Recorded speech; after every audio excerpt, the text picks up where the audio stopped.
বিশ্বনবী মক্কায় বসে বসে তাহাজ্জুদের সালাত পড়ে আল্লাহর কাছে দোয়া করলেন, আল্লাহুম্মা আইজ্জাল ইসলাম বিআহাব্বির রাজুলাইনি ইলাইক। ও আল্লাহ, দুইজন লোকের নাম বলবো, দুইজনের দরকার নেই, এই দুইজনের একজনকে আপনি ইসলামের সুশীতল ছায়া তলে এনে ইসলামকে বিজয় দান করে দেন। মুহূর্তের মধ্যে দোয়াটা কবুল করে নিয়েছে কে?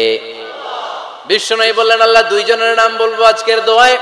বিআবি জাহল ইবনে হিশাম, হয়তো হিশামের বেটা আবু জাহেলকে আপনি ইসলামের ভিতরে নিয়ে আসেন, কিংবা ওমর ইবনুল খাত্তাব, খাত্তাবের বেটা ওমরকে আপনি ইসলামের ছায়া তলে নিয়ে আসেন। ওমরে ফারুকের জন্য দোয়াটা কবুল করে নিয়েছে কে? মক্কার যে অবস্থা, আল্লাহর হাবিব সাল্লাল্লাহু আলাইহি ওয়াসাল্লাম বুঝলেন মক্কার এই দুইজনের একজন যদি আমার সাথে না থাকে তাহলে মক্কায় দাওয়াতি কাজ চালিয়ে যাওয়া যাবে।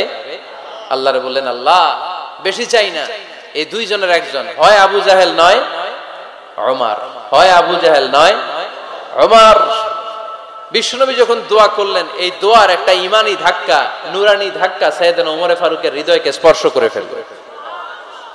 দোয়া ইজ লাইক এ মিসাইল।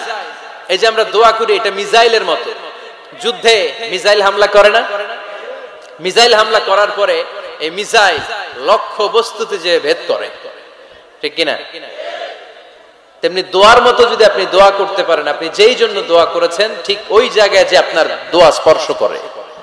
সুবহানাল্লাহ পড়বেন না? বিশ্বনবীর দোয়ার মাধ্যমে প্রথমে সাইয়েদনা ওমর ফারুকের হৃদয়ে এক ধাক্কা লাগলো। দুই নম্বরে রব্বুল আলামিন সূরাতুল হাক্কা দিয়ে ওমর ফারুকের হৃদয়ের মধ্যে দিলেন এক ধাক্কা। পড়েন আল্লাহু আকবার। কোরআনের ভেতরে সূরাতুল হাক্কা নামে একটা সূরা আছে না নাই? আল হাক্কাতু মাল হাক্কা ওয়া মা আদরাকা মাল হাক্কা। পড়েন আল্লাহু আকবার। বিশ্বনবী যখন দোয়া করলেন, ওই দোয়া যখন সাইয়েদনা ওমর ফারুকের হৃদয়ে স্পর্শ করলো, সাইয়েদনা ওমর ফারুক সব সময় বিশ্বনবীরে ফলো করতে আরম্ভ করলেন। বিশ্বনবী ডানে গেলে লুকিয়ে লুকিয়ে ওমর ফারুক ডানে যায়, বিশ্বনবী বায়ে গেলে লুকিয়ে লুকিয়ে ওমর ফারুক বায়ে যায়। বিশ্বনবী একবার মসজিদুল হারামে যে নামাজ পড়তে শুরু করলেন, ওমর ফারুক তখন বিশ্বনবীর পিছু পিছু ছদ্মবেশে পেছন থেকে যে বিশ্বনবী কিভাবে নামাজ পড়ে দেখতে শুরু করলেন। বিশ্বনবী ইন দা মিন টাইম এশার নামাজে আল হাক্কাতু মাল হাক্কা তেলাওয়াত শুরু করে দিলেন। আল হাক্কাতু মাল হাক্কা তেলাওয়াত শুরু করে দিলেন। তেলাওয়াত করতে করতে বিশ্বনবী যখন তেলাওয়াত করতেছে, ওমর ফারুক এরকম দুলতেছে আর মজা পাচ্ছে। ওমিয়া, বিশ্বনবীর কণ্ঠ বুঝি আমার মতো কণ্ঠ, আপনার মতো কণ্ঠ, আহমদ বিন ইউসুফের কণ্ঠ, আব্দুল বাসিতের কণ্ঠ না?